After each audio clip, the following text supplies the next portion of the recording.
This is a KCCI editorial. Even though we're still 2 years away from the next presidential election, and we still have critical elections happening this year, the Iowa Democratic Party is once again making the case for Iowa to reclaim a spot among the early voting states in 2028.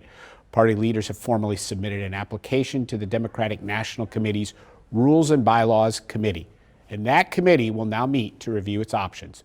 We applaud Iowa Democrats for continuing to fight for Iowa's place in the process. But let's be honest, the DNC has long been uncomfortable with what it sees as Iowa's outsized influence in presidential politics. And the 2020 caucus debacle only reinforced that skepticism. Caucuses do present challenges, but they also offer something rare, an electorate that understands its responsibility not just to show up, but to truly vet the candidates.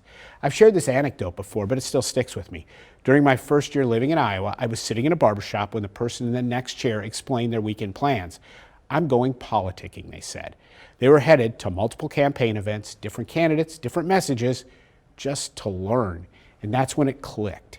That's what makes Iowa special. Engaged voters who care in a rural, often dismissed so-called flyover state. There are many reasons Iowa has historically gone first, and the DNC should give serious consideration to the Iowa Democrats' application. But I'll go a step further. If the National Party once again chooses to pass over Iowa, Iowa Democrats should go it alone. Hold the caucuses, invite the candidates, welcome them to our fairs and festivals, our diners and downtowns. Iowans will show up. They always do. They'll do the hard work of vetting the candidates, and the presidential process will once again include rural voters, something our democracy desperately needs, and that can only make the process better. KCCI welcomes responsible replies to this editorial.